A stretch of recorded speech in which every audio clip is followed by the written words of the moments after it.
Hey, what's up guys? Welcome to another video. So just a quick update on the Audi. We did take it in to have the inspection redone after we fixed the turn signal stalk on the steering wheel, and it did pass. That's great news. The car is now road legal. It's got all of its tags, all that kind of stuff, so it's ready to go. So the next project on the car is going to be to replace all of the dash buttons. They're on the centerpiece. And then the head unit needs to be replaced because there's a bunch of chips and all that kind of stuff on it. And then we're also going to replace the HVAC or the climate control unit down at the bottom of there because there's also a bunch of chips on those buttons. So we're going to go ahead and do that in this video. We're going to replace all that. I do know that when you replace the head unit, you probably have to put in a new code, and we'll have to go ahead and get one of those from either the dealership or there's a couple of websites online that we'll try to do that with. Before we get into the video, if you are new to the channel, be sure to subscribe. Also hit that little bell notification icon so you get notified whenever I post new videos. There's all kinds of stuff coming for this Audi, so we'll go ahead and get into that. All right, so as you guys can see, these buttons are really jacked up, and this was done, you know, this car's got 130,000 miles on it, so it's definitely had some wear and tear on it. And what we're gonna do is we're gonna replace this whole top row of buttons here. I got some better looking ones that actually have like a little bit of chrome trim on them, so it kind of brings it up to date a little bit, makes it look much better. So we'll go ahead and replace those. Then we're also gonna replace this head unit, right? Because you can see that there's a lot of spots on here that have been like touched up with, looks like, I guess, black paint. We'll make it look as good as new, and then we'll go down here to the bottom and replace this climate control unit because there are a lot of, I guess, like chipped off buttons, and that's really common for these cars over time. That all chips off and wears off. So you know, we'll go ahead and replace that as well. So yeah, we'll go ahead and stick these little keys in there, and you'll put one at the top left, the top right, bottom left, bottom right, and you'll stick them in there and they'll click in. You'll feel it click in there.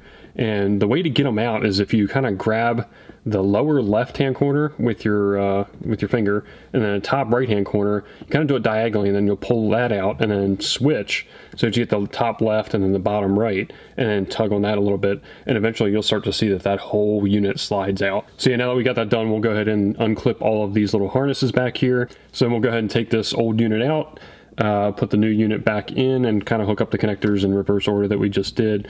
Really simple change to do here. So we'll go ahead and get those plugged in, push it back in, and we'll go ahead and start it up, you know, turn the car back on and see what happens.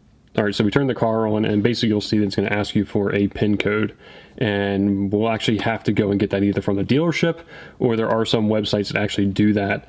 So we'll go ahead and try the website first. I think it's like 13 bucks or something like that to try to get the PIN code. So we'll try that first. If that doesn't work, then we'll go to the dealership because it'll be a lot more expensive to get them to give us the code. All right, so now we're going to go ahead and change out these buttons. It's pretty straightforward on how to do this as well. We do have to drop the kick panel, I guess, under the steering wheel. So we'll drop that down in order to give us access to this little top trim piece, which we can then kind of pry off, and then we can get to the buttons themselves.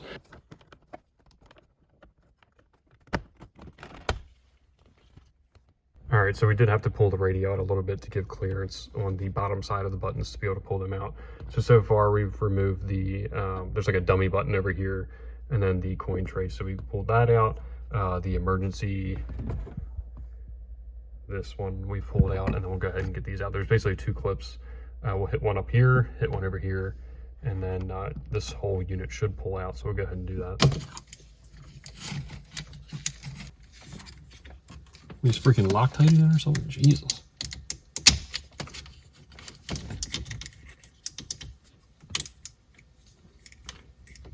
Jesus, what the F? Guess just because it's old age, these things are not coming out like they're supposed to.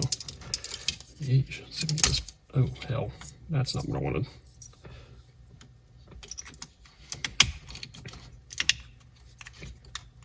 Oops.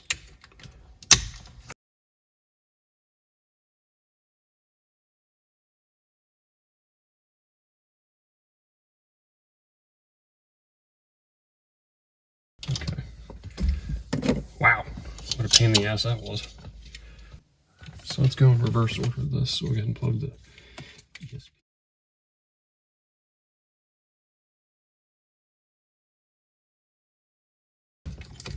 And then this should just pop back in. Here we go. Okay, and it clicks in. Sweet.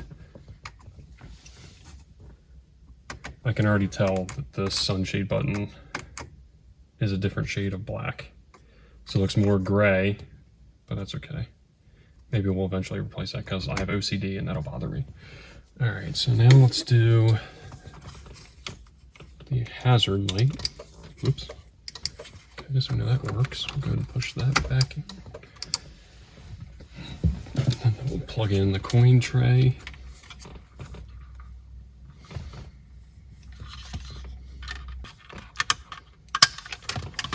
And that should slide in. And eventually, let's get this out of the way a little bit. There we go. It clicks in. Sweet. And now, well, we gotta pull these guys out.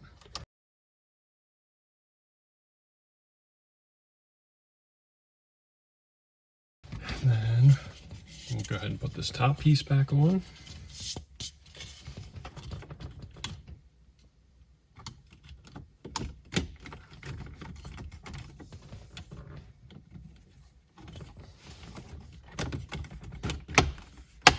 All right, so there you can see we have the buttons all replaced, and you can see it's got these little chrome bits here on this little lip, and it looks so much better. Oh my gosh, this is 100 times better than it was before. So we no longer have all those little touch-up spots, so we've replaced all the buttons, and head units replaced, so we don't have any chipping or anything going on there.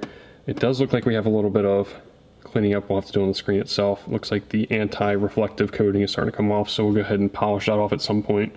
And we'll go ahead and start working on the HVAC. In order to do that, we're going to have to pull the radio out a little bit, and then we should be able to pull that piece out. All right, so now we're going to go ahead and take off this HVAC unit, and I'm going to put a microfiber towel down on top of this carbon fiber trim on this ashtray so we don't scratch that up. But this should just push out, which you can see it does pretty easily. I'll put this further in there.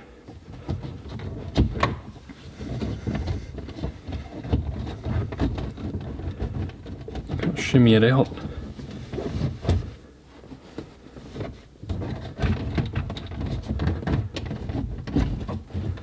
Okay. So then we have a bunch of connectors back here. Okay, we'll just take a flathead screwdriver and knock some of these tabs out. So that one's out.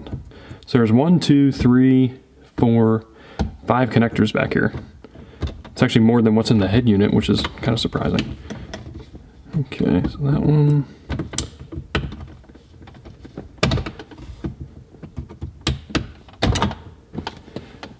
This one on the end is different. It's got like ears on it. So we can pull those out.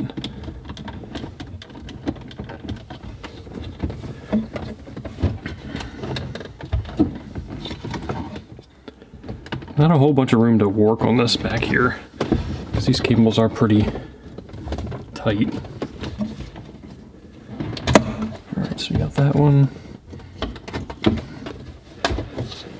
Alright, there you go. So we got it out. So you can see this is the old unit, pretty busted up here. The plus and minus buttons are pretty much gone, so go ahead and get rid of that. And you know what, while we're in here, let's do this. So I do have a new ashtray, and this one does not work. So if you plug in, you know, a car charger or something like that, for some reason that port doesn't work. So what we're going to do is we're actually going to replace that while we're in here. Since we have all of this stuff torn apart already, it'll make it a lot easier to do it now. All right, so this is actually pretty easy to get to. The first thing you have to do is actually take off this surround around the gear shifter, and there's pretty much 4 points where it clips in. So we'll go ahead and just pry this off carefully, because we don't want to break or crack this carbon fiber trim, because it's very expensive to replace at this point. Just get the front, and then we can get it back here. There you can see it kind of comes off. So now that we have that, you can see that there's 2 8mm bolts down here that we can loosen up.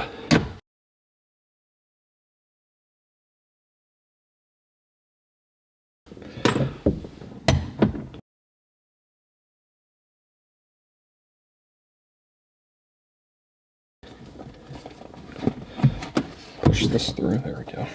And this should just lift out like that. And then there is one clip that goes into this. Can't tell. Okay, it's just a little tab. Whoops. Okay. Oh, and there's actually another one. So then I'll actually unclip this as well. All right, so there you go. So we got the old one out that does not work, and we'll go ahead and swap this carbon fiber trim over to the new ashtray that I have. And actually this is kind of dirty, so we'll clean that up too while we're in there. All right, so I went ahead and got the carbon fiber cover tray thing swapped over to the new ashtray. So we'll go ahead and do this whole process in reverse. We'll plug everything back in. So there you have it. The entire center dash has been replaced, and I guess you could say refurbished at this point.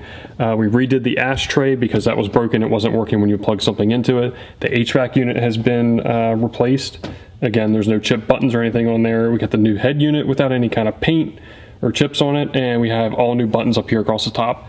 It looks absolutely fantastic. I am so happy with how this turned out, and it was a pretty easy job. The hardest part is actually going through and finding the parts themselves. The ones that are really difficult to find are like the sunshade button and then the sport button, because obviously there's not a whole lot of them out there. So there you guys have it. We went ahead and changed all the dash buttons, the HVAC unit, and then the head unit itself. It looks so much better now. I'm so much happier. Obviously with all those little, paint chips and button chips, all that kind of stuff, it just looked really bad. And after 135,000 miles, and this car is almost 15 years old, so it definitely needed to be replaced. We took care of that, and I think we're ready for some more projects. So be sure to stick around, and I'll see you in the next video.